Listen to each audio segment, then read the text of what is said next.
ത്രിയേക ദൈവത്തിൻ്റെ തിരുനാമത്തിൻ്റെ മഹത്വം ഉണ്ടായിരിക്കട്ടെ.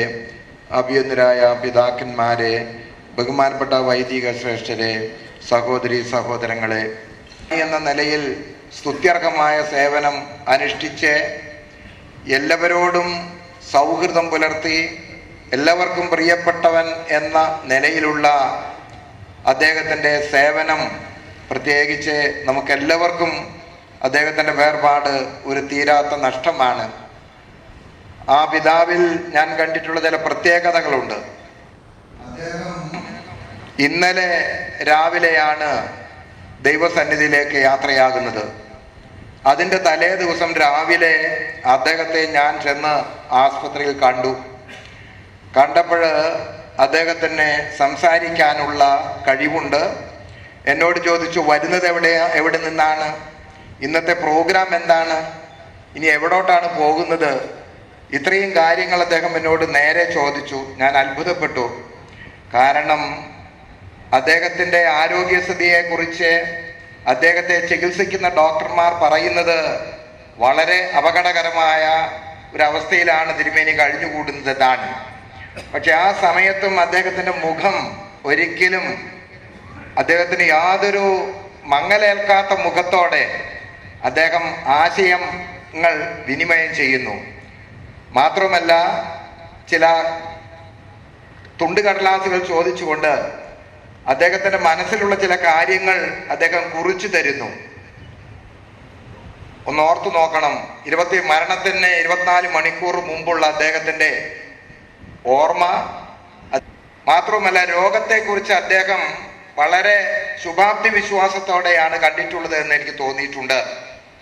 രോഗം വളരെ ഗൗരവമുള്ളതാണെന്ന് ഡോക്ടേഴ്സ് പറയുമ്പോഴും നമ്മെ കാണുമ്പോൾ അദ്ദേഹം പറയുന്നത്, സാരമില്ല, ഞാൻ ഏതാനും 1-2 ദിവസം കഴിയുമ്പോൾ മാവേലിക്കര ഭദ്രാസന അരമനയിലേക്ക് തിരിച്ചു വരും എന്നൊക്കെ യാതൊരു മ്ലാനതയും കൂടാതെയാണ് സംസാരിക്കുന്നത്.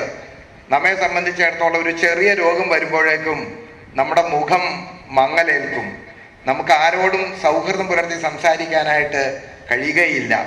അങ്ങനെ ഒത്തിരി വ്യത്യസ്തതയുള്ള ഒരു വ്യക്തിത്വത്തിൻ്റെ ഉടമയായിട്ടാണ് അഭിമന്യ പക്കോമിയോസ് തിരുമേനി ഞാൻ കണ്ടിട്ടുള്ളത്. ബദനി ആശ്രമവും കുന്നംകുളവും തമ്മിൽ ഏറെ ബന്ധമുണ്ട്. അദ്ദേഹം ഏറെ വർഷക്കാലം കുന്നംകുളത്ത് താമസിക്കാൻ ഇടവന്നിട്ടുണ്ട്. വളരെ അടുത്ത് പരിചയപ്പെടാനും ബന്ധങ്ങൾ പുലർത്തുവാനും എനിക്കും സാധിച്ചിട്ടുണ്ട്. ഒരു ബാലൻസ്ഡ് തിങ്കിങ് ഉള്ള പിതാവാണ്. പരിശുദ്ധ സുന്നഹദോസിൽ പലപ്പോഴും ഒരു പിരിമുറുക്കം ഉണ്ടാകുന്ന സമയത്തും അതിനെ ഒരു ഇക്വിലിബ്രിയം നിലനിർത്തത്തക്കവണ്ണ വിധത്തിൽ സംസാരിക്കുവാനും ആ ദിശാബോധം തിരിച്ചു വിടുവാനും ഒക്കെ ഉള്ള തിരുമേനിയുടെ സ്വതസിദ്ധമായ ചില കഴിവുകൾ എന്നെ പലപ്പോഴും അത്ഭുതപ്പെടുത്തിയിട്ടുണ്ട്. അദ്ദേഹത്തിന് 2002 മാവേലിക്കര ഭദ്രാസനത്തിന് ചുമതല ഏൽപ്പിച്ചു. ആ ചുമതല അദ്ദേഹം വളരെ സ്തുത്യർഹമായ വിധത്തിൽ പൂർത്തീകരിച്ചു. 10 വർഷം കൊണ്ട് വളരെ പ്രൗഢഗംഭീരമായ ഒരു ആസ്ഥാനം അദ്ദേഹം പണിതുയർത്തി. അതിൻ്റെ എല്ലാ ബാധ്യതകളും അദ്ദേഹം കഴിഞ്ഞ 1 വർഷം മുൻപ് തന്നെ അത് തീർത്ത് അവസാനിപ്പിച്ചു. മലങ്കര സഭയുടെ വിദ്യാർത്ഥി പ്രസ്ഥാനത്തിൽ അദ്ദേഹത്തിൻ്റെ സേവനം വളരെ ശക്തമായിരുന്നു.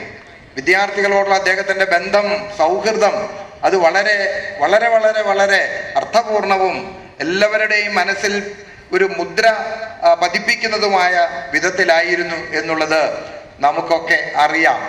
ഒരു സ്നേഹിതനോട് ഇടപെടുന്നത് പോലെ അദ്ദേഹം എപ്പോഴും സംസാരിക്കും. കുട്ടികളോടായിരുന്നാലും പ്രായമുള്ളവരോടായിരുന്നാലും യുവ തലമുറയോടായിരുന്നാലും ഒരു ഫ്രണ്ട്ലി അപ്രോച്ചാണ്.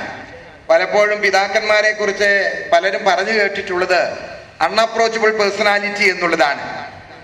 ഈ പിതാക്കന്മാരുടെ അടുത്ത് എന്ന് സംസാരിച്ചാൽ അവര് എങ്ങനെയായിരിക്കും ഇടപെടുന്നത് എന്ന് ആശങ്കയുള്ള ആയിരക്കണക്കിന് വിശ്വാസികൾ നമ്മുടെ സഭയിലുണ്ടെന്നാണ് എനിക്ക് തോന്നുന്നത്. അഭിമന്യ പക്കോമിയോസ് തിരുമേനിയോട് സംസാരിച്ചാൽ അദ്ദേഹം ഒരു സ്നേഹിതന്റെ ഭാവമാണ് എപ്പോഴും പുലർത്താറുള്ളത് എന്ന് എനിക്ക് തോന്നിയിട്ടുണ്ട്. എന്തായിരുന്നാലും അദ്ദേഹം ഇത്രയും നേരത്തെ നമ്മിൽ നിന്ന് അപ്രത്യക്ഷമാകുമെന്ന് ഞാൻ ഒട്ടും പ്രതീക്ഷിച്ചതല്ല. രോഗമുണ്ട് എന്ന് അദ്ദേഹത്തിന് അറിയാം, അത് മറ്റുള്ളവർക്കും അറിയാം. പക്ഷെ അതൊന്നും ഒട്ടും കൂസാതെ വകവെക്കാതെ ആ രോഗത്തോട് പോലും അദ്ദേഹത്തിന്റെ മനോഭാവം വളരെ ഫ്രണ്ട്ലി ആയിരുന്നു എന്നാണ് എനിക്ക് തോന്നുന്നത്. അതിന് ഒരു മ്ലാനതയുള്ള മുഖമോ ഒരു നിരാശയോടെയുള്ള വാക്കുകളോ ഒരിക്കലും അദ്ദേഹത്തിന്റെ വായിൽ നിന്ന് പുറപ്പെട്ടത് ഞാൻ കേട്ടില്ല. അദ്ദേഹം നമ്മോട് വിട പറയുമ്പോൾ നമ്മുടെ മനസ്സിലൊരു നൊമ്പരമുണ്ട്. കാരണം എപ്പോഴും സംതൃപ്തിയോടെ, വളരെ സന്തുഷ്ടിയോടെ, പ്രസാദ മുഖത്തോടെ എല്ലാവരോടും ഇടപെടുവാനും നല്ല മാതൃകാപരമായ ഒരു ഒരു ഒരു പെരുമാറ്റ നിലവാരം നിലനിർത്തുവാനും അദ്ദേഹത്തിന് സാധിച്ചിട്ടുണ്ട്. അതുതന്നെയാണ് വിദ്യാർത്ഥി പ്രസ്ഥാനത്തിലും അദ്ദേഹം കാഴ്ചവെച്ചിട്ടുള്ളത്. പല വിദ്യാർത്ഥി സുഹൃത്തുക്കളും സ്നേഹിതരും ഒക്കെ അദ്ദേഹത്തിന്റെ ഒരു അടുത്ത സ്നേഹിതർ എന്നുള്ള നിലയിൽ അദ്ദേഹം ആ വിധത്തിൽ ജീവിച്ചു, പ്രവർത്തിച്ചു. ഒരു പരിധിവരെ അതൊക്കെ മലങ്കര സഭയ്ക്ക് ഒരു വലിയ നേട്ടമായിരുന്നു. അദ്ദേഹം ഒരു വളരെ പ്രശസ്തിയുള്ള ഒരു കുടുംബത്തിൽ പൂജാതനായി വളരെ ഉയർന്ന തലത്തിൽ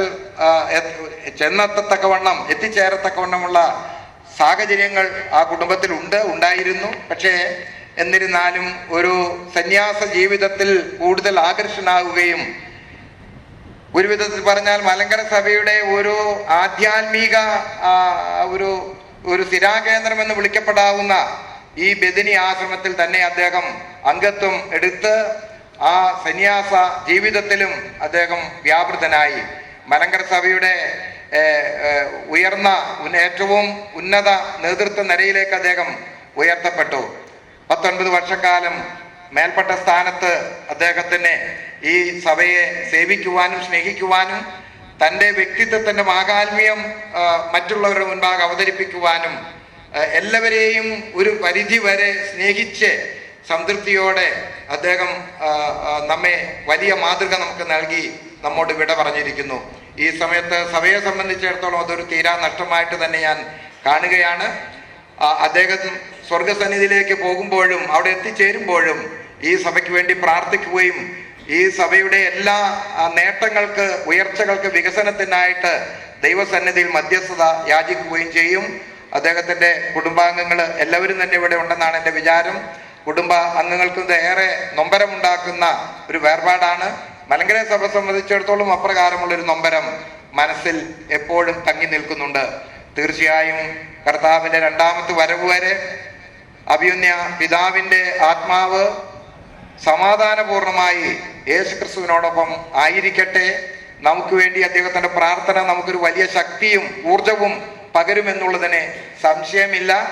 തീർച്ചയായും അദ്ദേഹത്തിന്റെ ആത്മാവ് നിത്യശാന്തി യേശു തമ്പുരാനോടൊപ്പം ആയിരിക്കട്ടെ എന്ന് പ്രാർത്ഥിച്ചുകൊണ്ടും മലങ്കര സഭയുടെ അനുശോചനം രേഖപ്പെടുത്തിക്കൊണ്ടും എൻ്റെ വാക്കുകൾ ഞാൻ ഇവിടെ സംഭരിക്കുന്നു. ദൈവമായ കർത്താവ് നമ്മെ എവരെയും വാഴ്ത്തി അനുഗ്രഹിക്കട്ടെ.